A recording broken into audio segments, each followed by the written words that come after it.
Okay, quick question. What if I told you some of the most innovative pop songs from the late 80s weren't the ones everyone still jams to, but the ones we've collectively forgotten? Like, think about 1988, the year of hair metal excess, synth overkill, and weirdly underrated bops that never got their due. Today, we're diving into 4 tracks that defined the era but vanished from mainstream memory. And honestly, it's time we fix that. Let's start with a song that sounds like a time machine to 1988 but still slaps harder than most modern indie pop.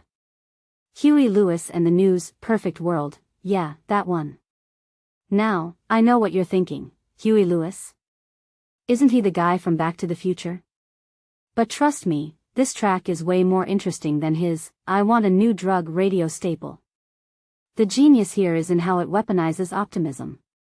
Like, the lyrics are basically a cynical fairy tale. It's a perfect world, but not for me, wrapped in a synth-soaked melody that makes you want to drive a convertible through a neon sunset. And here's the kicker, the guy who wrote this wasn't even in the band.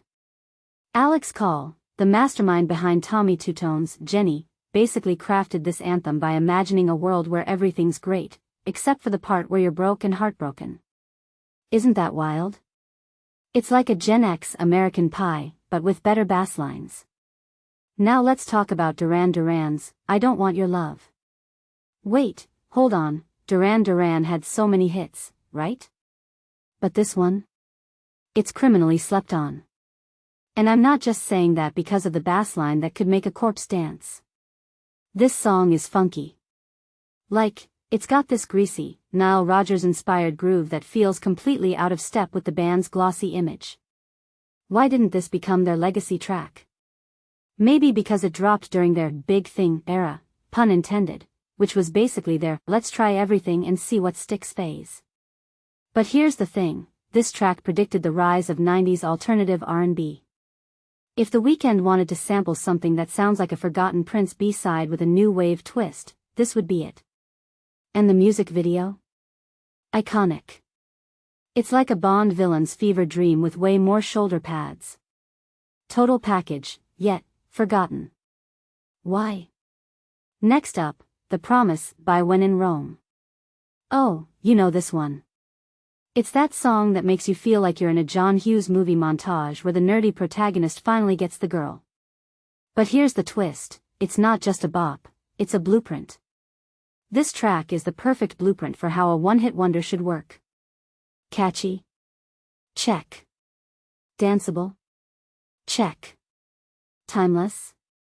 Debatable, but it aged better than most mall punk bands. And let's talk about its weird afterlife in Napoleon Dynamite. That closing scene? It's not just nostalgia bait. It's a masterclass in how a forgotten song can become a cultural shorthand. Like, the filmmakers didn't just pick this because it's catchy, they picked it because it means something. It's the musical equivalent of a handwritten letter in the digital age. So why hasn't it been reclaimed by Gen Z's retro obsession? Maybe because it's too tied to that specific 80s melancholy vibe that's hard to replicate without feeling like a knockoff. Finally, Waiting for a Star to Fall by Boy Meets Girl. Whitney Houston rejected this? Whitney Houston? That's like turning down a winning lottery ticket. But here's the twist, Boy Meets Girl actually did the world a favor by keeping this gem for themselves. Because this isn't just a love song, it's a celestial event. The production is pure 80s alchemy, layers of synths that sound like a spaceship taking off, harmonies smoother than a silk suit, and a melody that's equal parts longing and hope. And the backstory, writing it after seeing a meteor at a Whitney concert? That's the kind of cosmic serendipity you can't script. But here's the deeper question, why didn't this duo become superstars after this? Because this track has "timeless anthem" written all over it. My theory? The 80s were so saturated with talent that even perfection could get lost in the noise. But if you listen to this today, it's like finding a diamond in a landfill of knockoff Ray-Bans.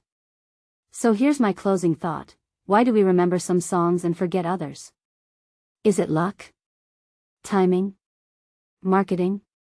Or is there something deeper, a cultural algorithm that decides what becomes legacy and what fades?